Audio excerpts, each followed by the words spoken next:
Дали би се распаѓа коалицијата? Тоа сите ве прашуваат. Коалицијата никогаш не била поставилна како што е во моментот. Ова Фројдовски никогаш не била стабилна. Не. Не е Фројдовски реален пристап е комплетно. Знам има договор за поддршка на владината програма склучена со ВМРО ДПМН. Предходно коалицијата ВМРО ДПМН е влене оформена и коалицијата и од аспект на број и од аспект на поддршка во собранието е дефинитивно стабилна. Добро, имате ли објаснување што се случува со Таравари? Тоа никој не може да го разбере. Искрено не знам, јас со господинот Таравари немам искомуницирано да поразговарам на таа тема. Впрочем, ние немаме ни разговарано со Влен за поддршка на владината програма, но по дефолт нашите ставови се исти, што сме одлучили да поддржуваме една иста владина програма, каде што се инкорпорирани и нашите партиски ставови, дефинитивно нема разлика во ставовите. За тоа што се случува конкретно со господинот Таравари, треба тие да дадат објаснување, инаку што се однесува до нас од знам, ставот е јасен. Нам не е потребен секој партнер за кој што не се влечат коруптивни скандали, нема минато, нема опашки, а дефинитивно доколку постои било кој во коалицијата кој што седи на два стола и кокетира на двете страни и соработува со таквите, тогаш е општо неприфатлив за нас. Тоа каде и како е Таравари и членството на Алијанса на албанците треба да каже самиот председател на таа партија и дополнително и пратениците кои што се состав на таа парламентарна група, ја сочинуваат Влен во целина. Да. Велите, немам разговарано со Таравари. Не е логично. Не ве интересира ли што се случува со Таравари? Секако дека ме интересира, сите ние сме составен дел на политичкото живење во државата, но секој ги носи одлуките врз база на од претходно донесените одлуки на органите на партијата. И за сето тоа што се случува во рамки на таа политичка партија е исклучиво нивна одлука. За нас од знам, најбитно е дека секој оној кој што соработува со нереформираниот ДУИ не може да биде составен дел на мнозинството каде што сме ние. Дали тие соработуваат или не, отворено и искрено да излизат и да кажат. Доколку соработуваат, нема никаков простор за соработка. Едно е неформални состаноци, средби, ќе се видите, ќе се слетнете, ќе се поздравите, друго е политички договор, политички разговори на конкретни теми. Треба да излезе Таравари од владата, што велите? Затоа треба најдобро да каже мандатарот, бидејќи тој е иницијаторот за ова парламентарно мнозинство и треба да се обратите лично до него. Што се однесува до нас, ставот е јасен. Доколку соработуваат и седат на два стола, нема простор за нив во оваа коалиција. Ќе ви направи проблем, свесен сте за тоа? Мислам дека нема да имате мнозинство, барем нема да имате Бадентерово мнозинство во парламентот. Политиката од една страна е значи прагма, од друга страна е рацио. И секогаш може да се состави парламентарно мнозинство во рамките на овој парламентарен состав. Многу е побитно ова парламентарно мнозинство да ја сочинуваат политички чинители кои што не влечат хипотеки и дополнително не се составен дел на никаков коруптивен скандал од минатото. Тоа за нас е прашањето број 1 во овој момент, а сето останато може, е решливо и може да биде решливо. Може ли во тоа решливо, како велите, да влезе варијантата на Зијадин Села? Односно тој да стане дел и од владата и од мнозинството? Последејќи ги ставовите на господинот Села дека пред еден ден всушност јавно ги повика сите партии кои што се моноетнички партии и доаѓаат од албанската етничка заедница да го напуштат парламентарното мнозинство, јас исклучувам таква можност, но од друга страна и тоа да се случи, најлошото сценарио сепак ова мнозинство е стабилно, бидејќи ВМРО и знам тоа го гарантираат со 64 пратеници. Иако не е добро за државата и сметам дека секогаш мора да имаме партнери од останатите етнички заедници, иако ние од знам себе си се сметаме за мултиетнички субјект во кој што членуваат граѓани од сите етнички заедници и сепак треба да се почитува веќе воспоставената пракса да се има секогаш представници од останатите етнички заедници. Ние таков концепт ќе поддржуваме, но не по секоја цена, особено не од аспект на позиција на уцени и тргување со наводно етнички права и заштита на етнички права. Бидејќи кога сте пратеник во парламентот, вие ги представувате сите граѓани и не можете да си ја земете ексклузивата дека вие ги представувате само граѓаните кои што доаѓаат од една етничка заедница во контекст на останатите, бидејќи сепак вие сте граѓански представник и од кај знаете за вас се имаат изјаснето, како во случајот за пратениците на мнозинство граѓани кои што припаѓаат на македонскиот народ, но тука има и граѓани од албанска, и турска, и српска, и ромска и други етнички заедници, што значи дека нашите пратеници не се помалку представници на тие помали етнички заедници во однос на представувањето на интересите на македонскиот народ. Јас Македонија ја ценам и ја делам единствено според критериумите на способност и неспособност, честност и нечестност, квалитет и неквалитет. Сакате да кажете дека не е важно дали ќе има Бадентер во парламентот? Секогаш е добро да го имате. Не, мора да го имате. Секогаш е добро да го имате во делот на обезбедување на Бадентеровото мнозинство. Тоа е политиката, начин на убедување, разговори, диалог, преговарање за одредени суштински прашања и теми. И преговори во рамки на позицијата, но секако преговори и разговори и со опозицијата. Но мора да го има, тоа сте свесни. Единствено што мора да го имате кога владеете со државата, првенствено е мнозинство на 61 пратеник за да формирате едно мнозинство и да формирате влада. Но доколку сакате многу полесно да ги реализирате зацртаните владени програми, секако е добро да си обезбедите и двотретинско парламентарно мнозинство, а при тоа да имате и Бадентерово мнозинство. Видете, ако немате во владата албанци, се отвора Пандорината кутија. Вие сте свесен за тоа?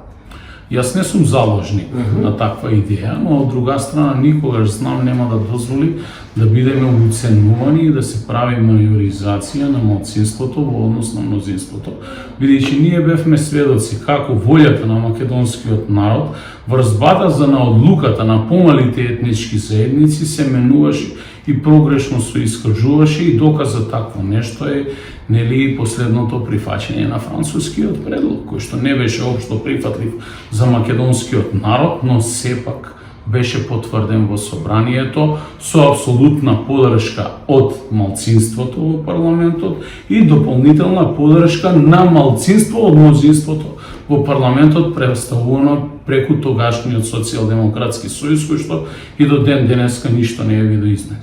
Добро. Рамковниот договор е во уставот, тоа го знаете. Прилично ќе имате проблеми, но велите стабилно е мнозинството, стабилна е владата. Да ве подсетам, Антонио Милошовски и Игор Филков, сега ќе морам да ги цитирам, со прилично високи тонови се обвинуваа. Милошовски го обвини Филков, нема реформи, слаби перформанси во правосудството. Вие имате, не му кажа на Филков. Додека пак Филков го подсети Милошовски за дека има криминално минато. Како вели кусур на Груевски кој се спаси од кривичен прогон, мисли на Мочник.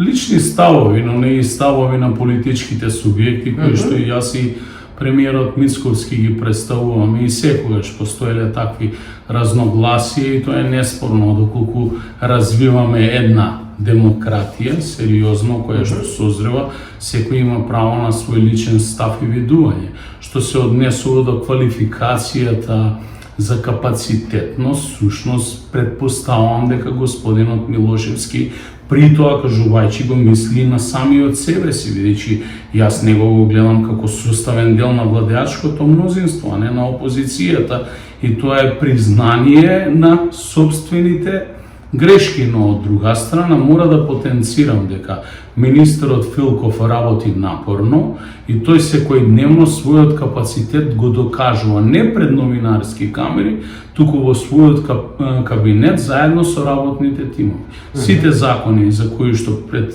една недела и повеќе информираше во јавноста, се работи за повеќе од 15 суштински закони, се веќе комплетно изготвени и очекувам дека од следната недела ќе влезат во владина процедура, а потоа ќе влезат пред парламентот во постапка за носење на истите, а јавноста во истата постапка ќе си го каже своето. Кога велите лични ставови на Филков и на Милошовски, излегува дека се оградувате од Филков, кога го терети, го обвинува Милошовски.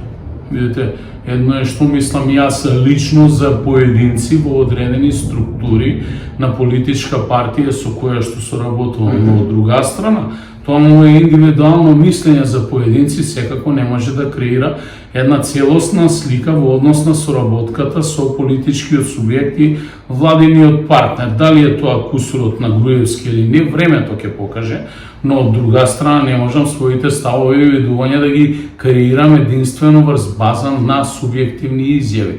Јас секако стојам зад зборовите на моите министри, не само на министерот Филков, но од друга страна секој има право на свое лично видување и став. Но сепак стоите зад зборовите на Филков.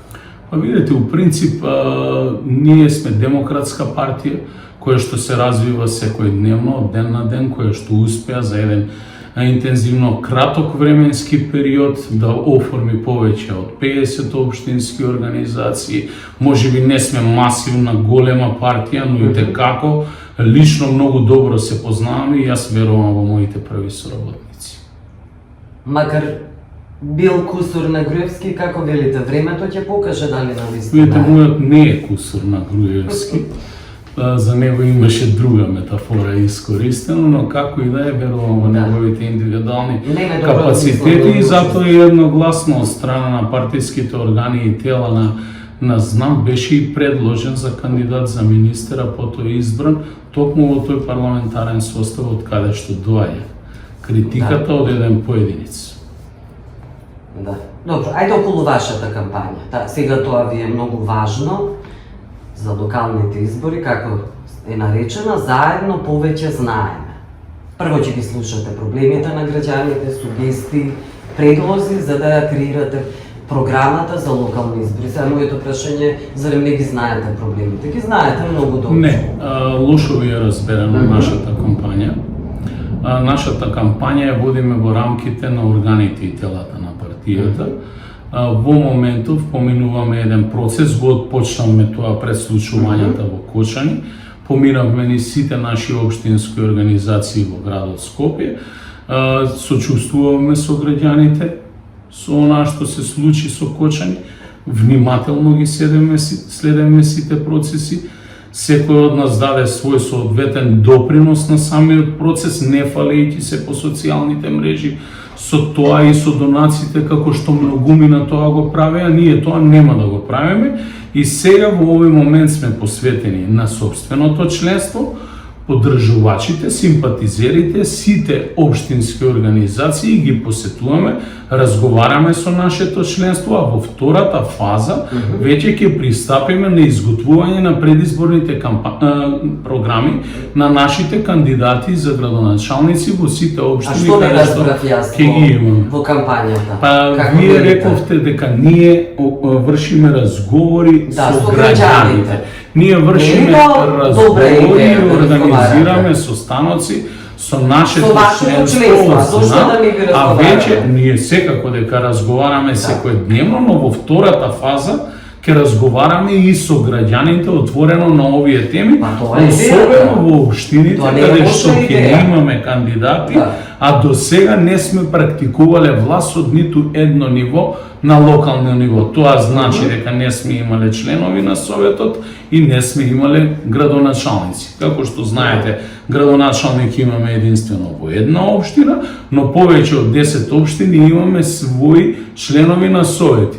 Совети, луѓе кои што биле независни кандидати, кои што во меѓувреме поминале во редовите настам, таму исклучиво сакаме да разговараме со граѓаните за конкретните проблеми на локално ниво и врз база на таквите предлози кои што ќе дојдат од нив да ги креираме нашите програмски определби и решенија во тие општини секаде каде што ќе имаме и наша кандидатска листа за советници и дополнително наш кандидат за градоначалник.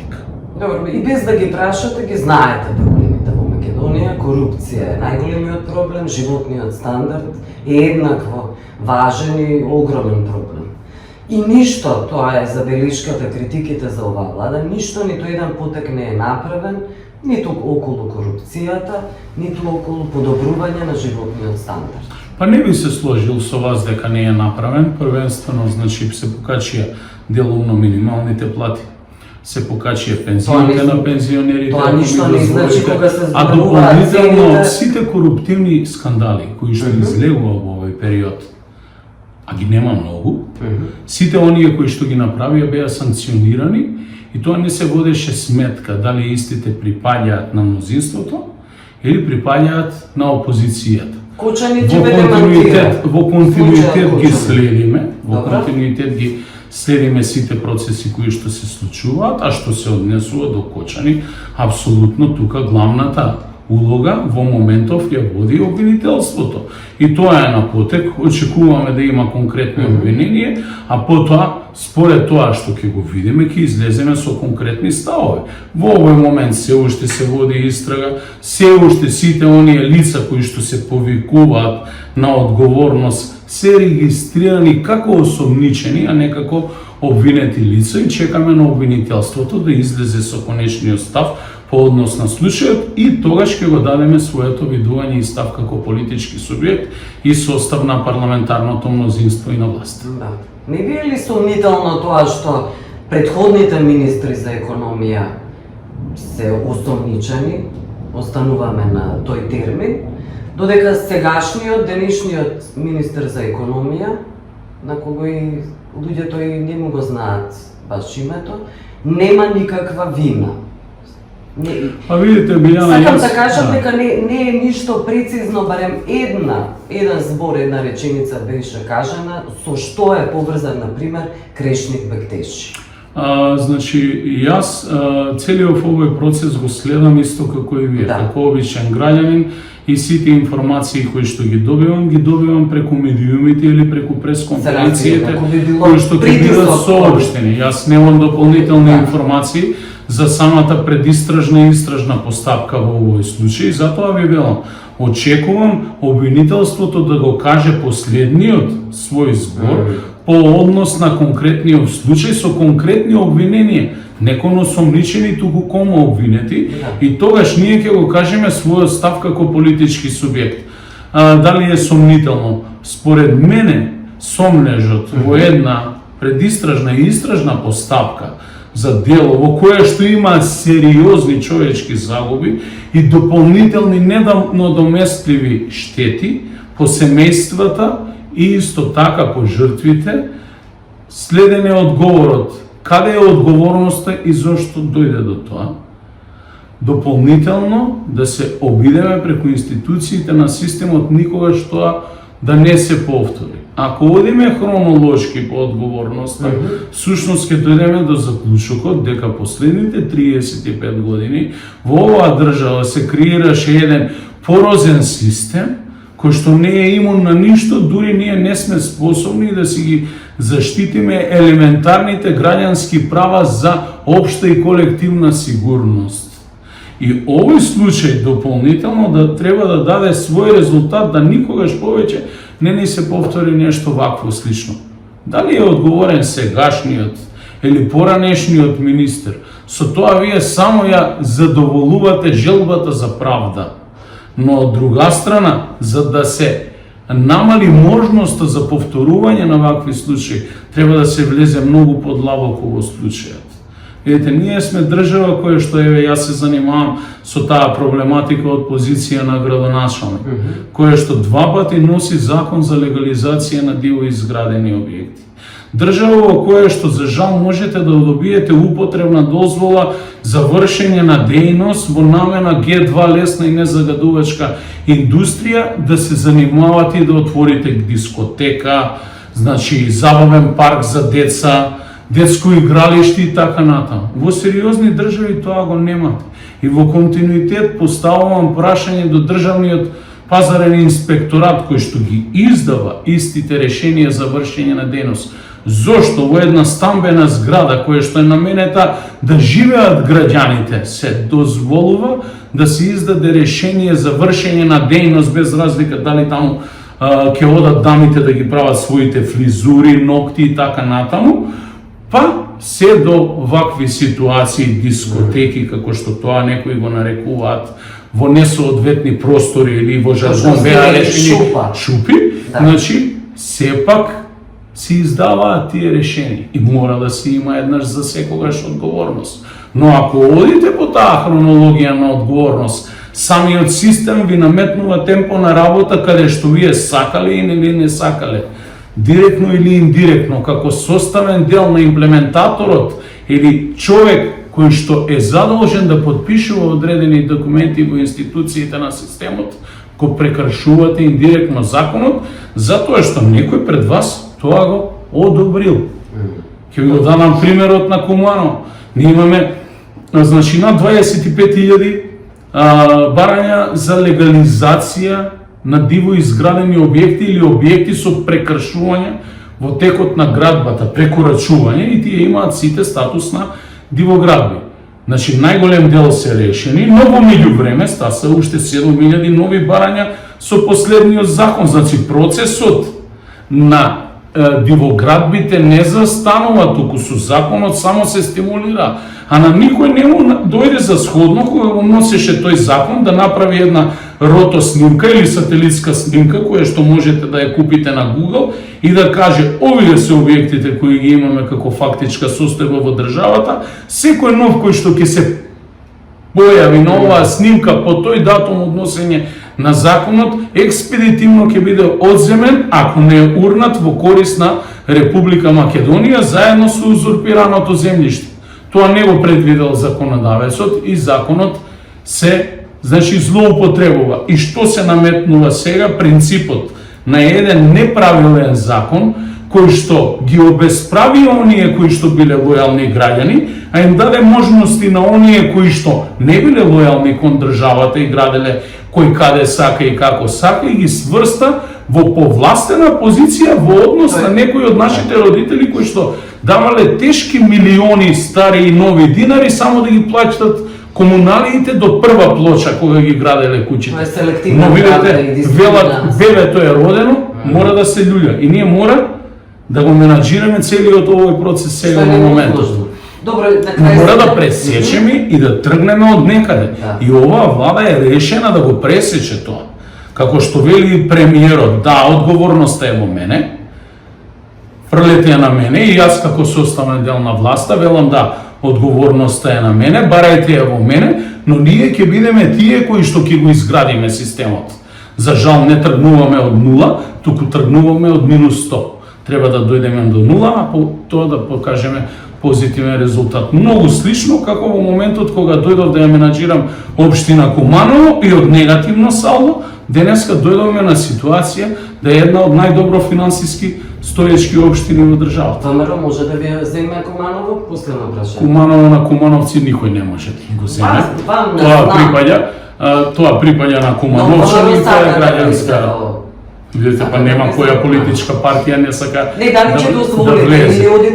Знам ки има дефинитивно свој кандидат во Куманово. Ние интензивно преговараме со нашите владени партнери во делот на тоа што значи настап на следните локални избори и подршка на кандидатите на ЗНАМ и подршка на кандидатите на ВМРО. Мислам дека сме на добар пат, работните групи работат интензивно да го договориме тоа, на епилогот заедно ќе соопштиме на пресконференција, верувам до крајот на месец мај. Значи не сте сигурни? Видите, во политиката нема ништо сигурно. Тоа е вистински Доколку нешто, доколку Ништо не е нешто, страшно и да го изгубите, ама тоа не, сакате да доколку кажете. нешто било сигурно во политиката, тогаш не ни требаат политички партии. Значи тогаш ќе бидеме однапред сигурни што тоа ќе се случува. Не е страшно ништо да изгубите, бидејќи ништо ние не поседуваме. Случињата на кои што седиме не ни се оставени во наследство, затоа одлучуваат граѓаните, не одлучуваме ние самите. Уште од моментот кога ќе влезете во политиката, треба да расчистите со тоа. Дека вие барате поддршка, ја добивате или ја губите поддршката, врз база на резултатот кој што ќе го испорачате кон оние кои што ве гласаат, а тоа на избори е господинот гласач или граѓанинот, према кој треба во континуитет да бидете ист, а не само во период на предизборието. На крај сме благодарни за овој разговор. Ми беше чест, благодарам и на вас.